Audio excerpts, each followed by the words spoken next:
ஃப்ரெண்டூட்ஸ் நேயர்களுக்கு வணக்கம். அதிமுக கொஞ்சம் கதி கலங்கி தான் உட்கார்ந்துருக்கிறாங்க. கொங்கு மண்டலத்துல எப்படியாவது இழந்ததை திரும்பவும் தக்க வச்சுக்கணும் அப்படின்னு சொல்லிட்டு ரொம்பவே அதிமுக கண்ணும் கருத்தமா இருக்காங்க. 2026 சட்டமன்ற தேர்தலில் அதை நோக்கி தான் அவங்க என்ன பண்றாங்க, பயணிச்சுட்டு இருக்காங்க.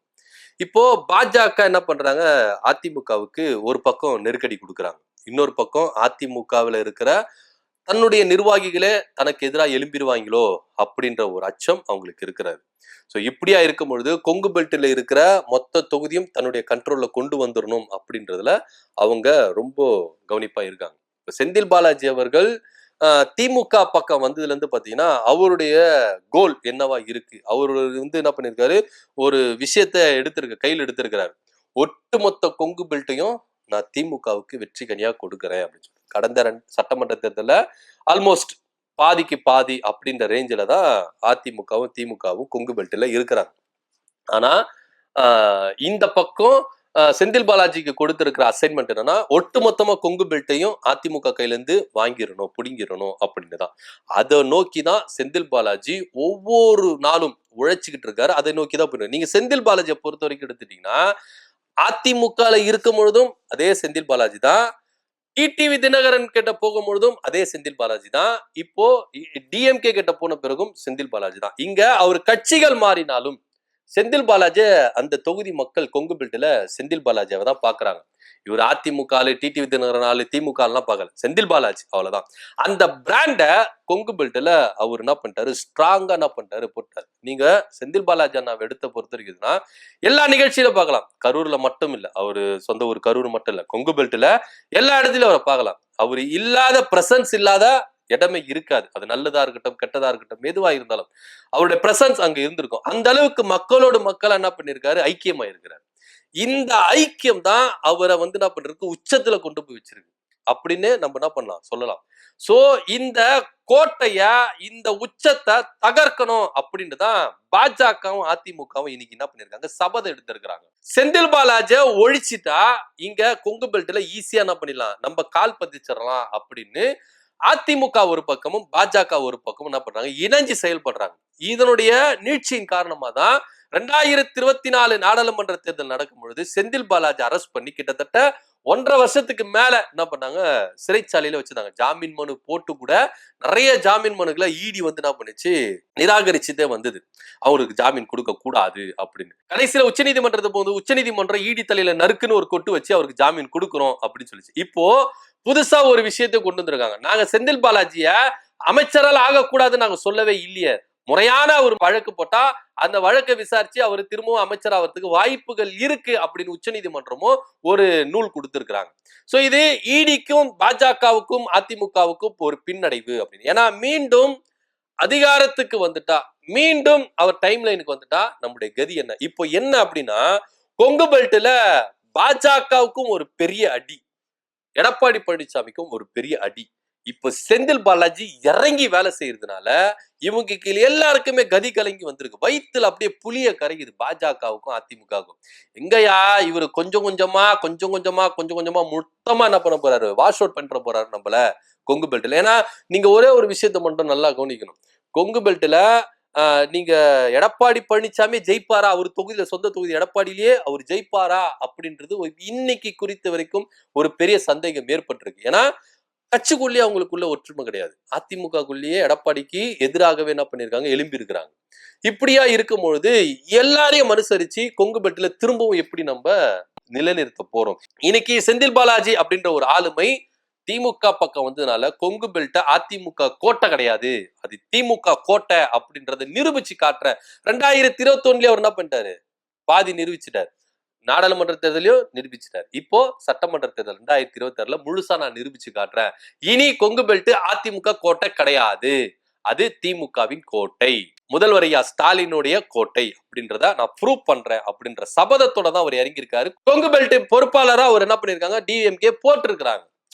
ஏன்னா அவருக்கு தெரியும் கொங்கு பெல்ட்ல என்னென்ன நுணுக்கங்கள் அப்படின்றது அதிமுக இருக்கிறவங்களை காட்டிலும் பாஜக இருக்கிறவங்களை காட்டிலும் அவருக்கு தெரியும். இதனாலதான் அண்ணாமலை என்ன பண்ணாரு, கோயம்புத்தூர்ல நீங்க செந்தில் பாலாஜியை வெளியே விட்டீங்கன்னா நான் கோயம்புத்தூர்ல தோத்துருவேன், அவரை தீக்கு உள்ள போடுங்க, கோயம்புத்தூரை நான் அடிச்சு என்ன பண்றேன், பாஜக கொடுக்குறேன் அப்படின்னு சபதெல்லாம் போட்டாரு. எவ்வளவு வசனம், ஏகப்பட்ட வசனம். எழுதி வச்சுக்கோங்க. கோயம்புத்தூர் தொகுதியில இத்தனை லட்சம் ஓட்டுல நான் வின் பண்ண போறேன், திமுகவை புறமுதுக காட்டி நான் ஓட செய்வேன், எவ்வளவு வீரவசனம் எல்லாம் விட்டாரு. ஆனா அண்ணன் செந்தில் பாலாஜி அண்ணன் சிறைச்சாலையில இருந்தாலும் அண்ணாமலைய ஓட ஓட விரட்டினாரு. அவருக்கு தெரியும் எப்படி எந்த காயை எப்படி அடிக்கணும் அப்படின்றது. அதனாலதான் நான் உள்ள இருந்தாலும் ஜெயிப்பேன், வெளியே இருந்தாலும் ஜெயிப்பேன், உங்களை ஜெயிக்க விட மாட்டேன் அப்படின்னு சொல்லி இந்த கோபம் தான். ஏற்கனவே 2021 அரவக்குறிச்சியில அண்ணாமலைய ஓட ஓட விரட்டினாரு. அதோட கோவம் தான், அதோட நீச்சு தான் 2024 நாடாளுமன்ற தேர்தலில் செந்தில் பாலாஜி அண்ணாவை உள்ள தள்ளி ஜெயிச்சிடலாம் அப்படின்னு அண்ணாமலை கனவு கொட்டு கட்டினாரு. ஆனா அதுலயும் என்ன பண்ணாரு, சுக்குநூறா உடைச்சாரு அண்ணன் செந்தில் பாலாஜி. இப்ப 2026லயும் அதே எண்ணத்துலதான் அதிமுகவும் பாஜக என்ன பண்றாங்க, செயல்படுறாங்க. இப்போ போக்கஸ் ஃபுல்லா முதல்வர் ஐயா மேலேயோ இல்ல திமுக மேலேயோ அல்ல, கொங்கு பெல்ட்ல அண்ணன் செந்தில் பாலாஜி மேலதான் எல்லாருடைய போக்கஸ் என்ன பண்ணிருக்கு, திரும்பி இருக்கு. பாஜகவுடைய போக்கஸும் அதிமுகவுடைய போக்கஸும். செந்தில் பாலாஜி அண்ணாவை நிலக்குலைய வச்சுட்டா கொங்கு பெல்ட்டை நம்ம என்ன பண்ணலாம், ஈஸியா என்ன பண்ணலாம், அல்வா மாதிரி சாப்பிட்டுக்கலாம் அப்படின்றாங்க. ஆனா இங்க அந்த பாச்சா நடக்காது அப்படின்றதுதான் நிதர்சனமான உண்மையா இருக்கு. கொங்கு பெல்ட்ல இருக்கிற எல்லா சட்டமன்ற தொகுதியும் திமுகவுக்கு நான் வெற்றி கனியா கொடுப்பேன் அப்படின்னு முழு முச்சோட இறங்கியிருக்காரு. இப்போ இவரை டார்கெட் பண்றதுக்கு பாஜக ரெடி ஆயிடுச்சு. மீண்டுமா இவர் பேர் மேல இருக்கிற ஒவ்வொரு கேஸ் என்ன பண்றாங்க, எடுத்து தூசி தட்டி செந்தில் பாலாஜி 2026 சட்டமன்ற தேர்தலில் நிக்க வைக்க கூடாது ஒண்ணு, இன்னொன்னு அவர் உள்ள வெளியே இருக்க கூடாது, உள்ளதான் இருக்கணும். இப்படின்ற ரெண்டு காரணத்துக்காக அவர் மேல என்னென்ன பண்ணணுமோ அது எல்லாத்தையும் என்ன பண்ணிட்டு இருக்காங்க, ரெக்கார்டு என்ன பண்றாங்க, சேகரிச்சதா தகவல் ஒண்ணு அரசியல் வட்டாரத்துல பரவிட்டு இருக்கு. இப்ப எடப்பாடி பழனிசாமி என்ன கேக்குறாரு, நான் பாஜக கிட்ட, ஐயா தயவு செய்து செந்தில் பாலாஜியா வெளியே விடாதீங்க, உள்ளே வச்சிருங்க, எப்படியாவது எதனா ஒரு கேஸ் இடி சிபிஐ ஐடி எதனா ஒரு விஷயத்துல அவர் என்ன பண்ணுங்க, லாக் பண்ணி உள்ள வச்சிருங்க. அவர் முதல்ல எலெக்ஷன்ல ஜெயிக்க கூடாது, மீண்டுமாய் அவரு எலெக்ஷன்ல நின்று ஜெயிச்சுட்டாருன்னா தவிர்க்க முடியாத சக்தியா மாறிடுவாரு. என் தொகுதியிலே என்னால நிக்க முடியாது, தயவு செய்து உள்ள அனுப்பிடுங்க அப்படின்னு பாஜக கிட்ட போயிட்டு எடப்பாடி கதறி எழுதிருக்கிறார். ஏன்னா எடப்பாடி ஈரோடுல என்ன பண்ணிருக்காரு, செங்கோட்டையனை பகைச்சிட்டு இருக்காரு. இப்ப இதுல இன்னொரு விஷயம் என்னன்னா, செங்கோட்டையனுக்கு ஈரோடுல சீட்டு தரலாமா வேண்டாமா அப்படின்ற ஆலோசிக்கிற அளவுக்கு எடப்பாடி பழனிசாமி வந்துட்டாராம். அந்த ரேஞ்சுக்கு இறங்கியிருக்காரு. அப்படி இருக்கும்போது செங்கோட்டையன் என்ன சும்மா இருப்பாரா, எப்பா உனக்கு சீனியர் இருப்பா, நானு எனக்கே நீ ஆட்டத்தை காட்டுறியா அப்படின்னு சொல்லிட்டு இறங்கி அடிக்க மாட்டாரு. இப்ப அதுக்கு ரெடி ஆயிட்டாரு. இது எடப்பாடி பழனிசாமியை சுத்தி அடிக்கிறது வெளியில இருந்து ஒரு ஆளு தேவையில்ல, அண்ணன் செந்தில் பாலாஜி தேவையில்ல, அதிமுக இருக்கிறவங்களே சுத்தி அடிக்க ஆரம்பிச்சிட்டாங்க. இதுல பத்தாதுன்னு பாஜக என்ன பண்ணுது, இறங்கி வந்துருச்சு. கொங்கு பெல்ட்ல சரிக்கு சரி பாதியா என்ன பண்ணு, சீட்டை பிரி அப்படின்ற ரேஞ்சுக்கு வந்துட்டாங்க. சோ இந்த பயத்தோட தான் எடப்பாடி பழனிசாமி நகர்ந்துட்டு இருக்காரு. இதுல செந்தில் பாலாஜி வாரி மொத்தமா கொடுத்துருவாரு போல இருக்கு திமுகவுக்கு, அதனால அவரை வெளியே விடாதீங்க, உள்ள அனுப்பிடுங்க அப்படின்னு எல்லாருமே என்ன பண்ணிருக்காங்க, போர்க்கொடி தூக்கி இருக்காங்க. இதுல இன்னொரு விஷயத்த நம்ம என்ன பண்ணணும், உன்னிப்பா கவனிக்கணும். அண்ணாமலையும் உள்ளடி வேலை பார்க்கறதுக்கு இறங்கி இருக்காரு எடப்பாடிக்கு ஆப்போசிட்டா. ஏன்னா ரெண்டு பேருக்கும் ஏகப்பட்ட பொருத்தம், 2024 இருந்து ஏகப்பட்ட பொருத்தம் இருக்கு. இதுல இன்னும் பகை முற்றி போயிடுச்சு. நீங்க கூட்டணி வர்றதுக்காக என்ன பலிகடை ஆக்கிட்டீங்களே, என்ன என் தலைவர் பதிவை தூக்கிட்டீங்களா, உங்களை சும்மா விட்டுருவோம்னா நான் இறங்கி வேலை பார்க்கறேன் அப்படின்னு சொல்லிட்டு தான் இறங்கி வேலை பார்க்கறதுக்கு ரெடியா இருக்கிறாரு. சோ எடப்பாடிக்கு சுத்தி அடிக்கிறாங்க. அதிமுக கோட்டை இல்லை. 2026 சட்டமன்ற தேர்தல் முடிந்த பிறகு கொங்கு பெல்ட் அதிமுக கோட்டை இல்லை அப்படின்ற ஒரு பெரிய அனௌன்ஸ்மெண்ட் வரும் அப்படின்றத அண்ணன் செந்தில் பாலாஜி அவர்கள் திட்டவட்டமா சொல்லி இருக்கிறதா இங்க நம்ம பார்க்கணும். இப்போ பாஜக என்ன நினைக்குதுன்னா, எடப்பாடி பழனிசாமிக்கு ஹெல்ப் பண்றதெல்லாம் இல்ல, உண்மையிலே செந்தில் பாலாஜியை நம்ம வெளியே விட்டோம்னா நமக்கே பெரிய ஆப்பு வச்சிருவாரு, அதனால அவரை தூக்கி உள்ள போடலாம் அப்படின்றதுக்காக பழைய கேஸ் எல்லாம் தூசி தட்டி எழுப்புறதா தகவல் வந்திருக்கு. பாஜக ஜெயிக்கிறதுக்கு எந்த வேலையெல்லாம் செய்வாங்க. ஆனா இதுல ஒரே ஒரு விஷயத்த மட்டும் நம்ம நோட் பண்ணணும், திமுக எல்லாவற்றையும் சட்ட ரீதியா தான் எதிர்த்து இருக்கிறாங்க. அண்ணன் செந்தில் பாலாஜி அவர்கள் சிறைச்சாலைக்கு செல்லும் போது சட்ட ரீதியா தான் பண்ணாங்க, எதிர்த்தாங்க. எல்லாமே சட்ட ரீதியா, எதுக்குமே பயந்து ஓடுந்தே இல்ல. எடப்பாடி பழனிசாமி மாரி போயிட்டு நாங்க கூட்டணி வச்சுக்கிறோம், திருட்டுத்தனமா போய் சந்திக்கிறோம், நாங்க பொய் மேல பொய் சொல்லுவோம், நாங்க பாஜக கூட கூட்டணி வைக்க மாட்டோம் அப்படின்னு சொல்லிட்டு கூட்டணி இல்ல. அவங்க எதுவா இருந்தாலும் என்ன பண்ணிருக்கிறாங்க, சட்ட ரீதியா தான் போராடி ஜெயிச்சிருக்கிறாங்க. எங்க மேல தப்பு இல்லை. இன்னைக்கும் ஈடிய உச்ச நீதிமன்றம் கொட்டு மேல கொட்டு வச்சிருக்கு. இவ்வளவு ஏன் அமலாக்கத்துறை டாஸ்மாக் ஊழல் பண்ணிருக்கிறாங்க அப்படின்னு சொல்லிட்டு போயிட்டு ரைடு விட்டாங்க. அது முதல்ல தப்பு.